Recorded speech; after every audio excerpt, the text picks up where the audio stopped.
My name is Dr. Richard Martin. I work for Arizona Bone and Joint Surgeons, which is a division of OSNA.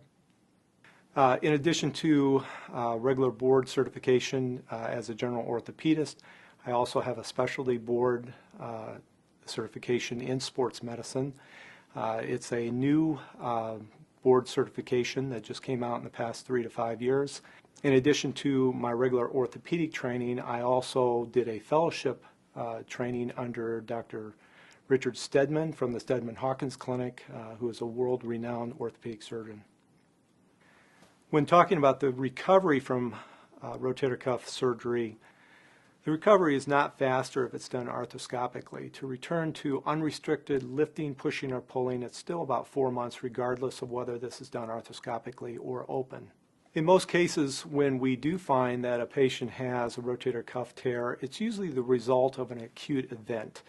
Other patients who present with shoulder pain, when we do the examination, we usually find that it's more of a tendinitis. And when we're evaluating the patients, the history obviously is very important when we try and determine whether or not this truly could be a rotator cuff tear.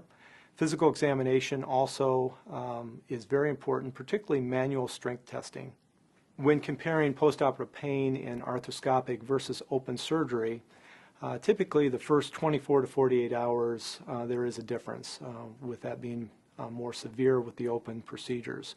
Fortunately, the anesthesiologists are able to do regional blocks that can help alleviate some of this discomfort.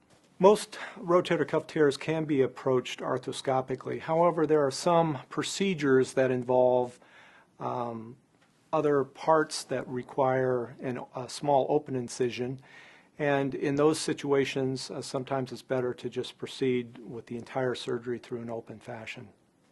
What's exciting about arthroscopic surgery is really in the past 5 to 7 years the technology has significantly improved, as have the techniques. Initially we were using metal anchors, which posed a whole set of problems with detection on MRI scans should injury down the road occur.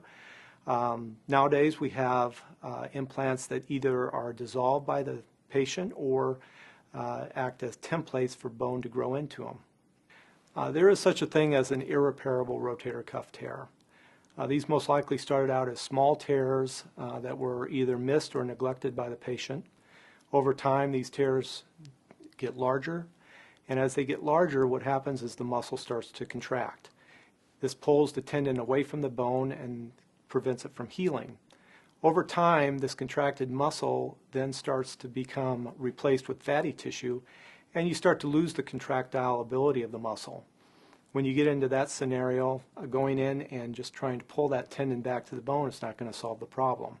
And in many instances, the treatment involves a specialized shoulder replacement surgery.